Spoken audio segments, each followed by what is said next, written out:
السلام علیکم السلام۔ صوفی نقش بندی کا عقیدہ کیا ہے؟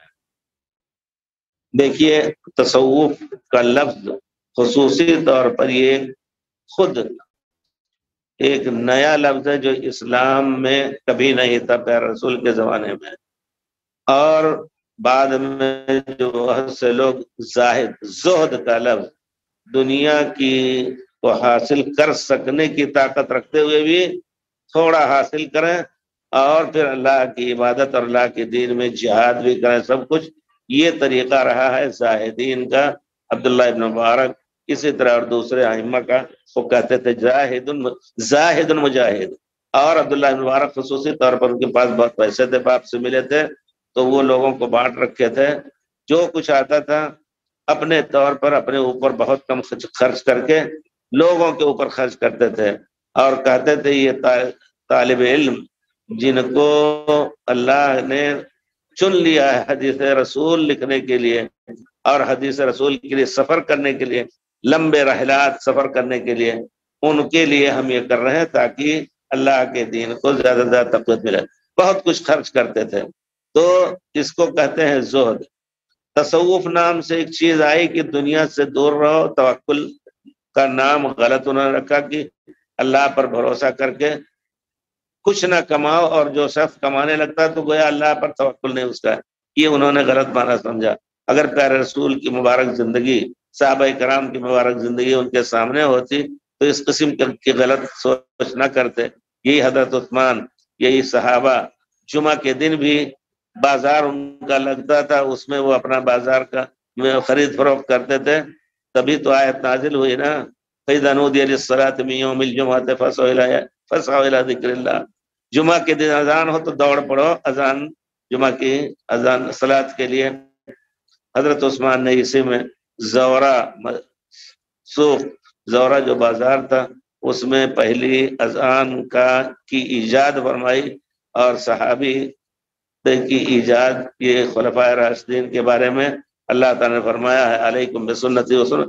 تو کہنے کا مطلب یہ ہے صوفیہ حضرات، آپ اگر پڑھنا ہو تو دیکھ لیں، پرانی کتاب احیاء علوم الدین ہے، اس میں بڑی ایسی چیزیں لکھی ہیں جو خاص طور پہ ان کا خود ان کی ذہن کا یا ان کے عقیدے کا پتہ چلتا ہے۔ وہ خود کہتے تھے کہ جو شخص کماتا ہے اللہ کے جو کھانے پینے کے لیے وقت گزارتا ہے تو اللہ پر بھروسہ اس کا نہیں کوئی ہوتا ہے، کیونکہ دنیا میں کمانا یہ حلال چیز نہیں کما سکتا ہے۔ تو کوئی بزرگ اس میں سے نکلے تو کہتے ہیں کہ میں نے ڈھونڈا کہ کس چیز سے روزی کمائے، تو آخر میں انہوں نے کہا کہ وہ جو ہوتا ہے کٹیا بنایا، جس کو کہتے ہیں ڈور اور ڈگن، اور اس کے ذریعے سے مچھلی کا شکار کرنے کے لیے گئے تو کشتی ایک اس میں دریا میں ڈالا اور ایک مچھلی نکلی، تو پیچھے سے ایک تماچا زوردار ان کے رخسار پر آیا۔ کہتے ہیں کہ تمہیں میں کیا نام ہے اپنی روزی کے لیے میری وہی مخلوق رہ گئی جو رات دن ہمارے لیے تسبیح پڑھتی ہے۔ انہوں نے سب کچھ توڑ تاڑ کے پھینک دیا، بیٹھ گئے تو جب بھوک جب لگی تو لوگوں کا ہاتھ دیکھ رہے تھے، جب بھوک لگی تو مانگنا شروع کر دیا۔ تو یہ سب چیزیں یہ تصوف کا نتیجہ ہے۔ ہونا یہ چاہیے کہ آپ زیادہ سے زیادہ کوشش کریں، جتنا چاہیں۔ جیسے مثال دیتے تھے ہمارے استاد، کہتے تھے چڑھ جاؤ، جتنے اوپر چڑھ جاؤ کما کر کے ملینور ہو جاؤ، لیکن زکوٰۃ دے کر کے تھوڑا چھوٹے ہو جاؤ، ان کو دے دو غریبوں کو، تھوڑا بڑے ہو جائیں تاکہ امت میں ایک توازن رہے۔ ایسی مثال دیتے تھے۔ اللہ نے پابندی نہیں کہ حلال روزی جتنی چاہو کماؤ۔ پھر اس کے بعد تصوف کو جو انہوں نے آگے بڑھایا تو اس میں خاص ورد ان کا ہو گیا جو پیارے رسول کے ورد کے خلاف، اس میں کوئی شک نہیں۔ آپ دیکھ لیجئے پیارے رسول صلاۃ کے بعد کون سا ورد کرتے تھے؟ فجر کے بعد لمبا ورد کرتے تھے، اذکار الصباح والمساء۔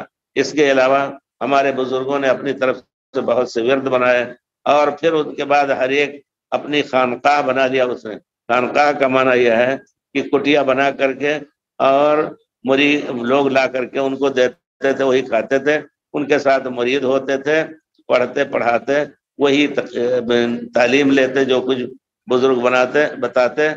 اس طرح انہوں نے اپنا ایک طریقت یعنی ایک راستہ بنایا، نقش بندی، چشتی، قادری، سہروردی، اور ہر ایک کا الگ الگ ورد ہوتا ہے۔ ان کے یہاں یہ ہے کہ اگر آپ نقش بندی کا ورد چھوڑ کر کے چشتی کا ورد لو گے تو ہلاک ہو جاؤ گے، ایسا باندھا ہے نا الہی، کیا ہے الہی سے ہے پیران خرقہ پوش میں کیا کہ ایک نظر میں جوانوں کو رام کرتے ہیں۔ یہ کس نے کہا؟ شاید اقبال نے یا علامہ اکبر الہ آبادی نے کہا ہے۔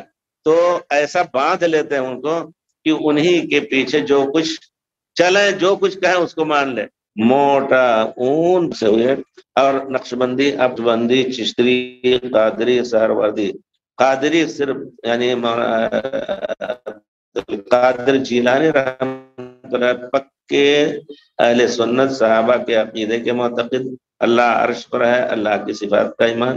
لیکن اور دوسرے جو سہروردی تھے اور نقش بندی تھے، ان سب کا عقیدہ 300 سال بعد پیارے رسول کے آنے والے اشاعری کہ اللہ کا ہر جگہ ہے اور اللہ کا وجہ نہیں ہے، چہرہ نہیں ہے، اللہ کے ہاتھ نہیں ہے۔ لیکن اہل سنت جو صحابہ کے جن کے سرخیل پیارے رسول اور صحابہ ہیں، ان سب کا عقیدہ یہ تھا رحمت اللہ رضی اللہ عنہم کہ اللہ نے جو کچھ اپنے لیے ثابت کیا ہم اس کو کہیں گے اور اس کی تشبیہ نہیں دیں گے، کہیں یہ کیسا ہے، کس طرح ہے، اور فلاں چہرہ فلاں کا فلاں کی طرح ہے، اس چیز کو ہم یہ عقیدہ نہیں رکھیں گے۔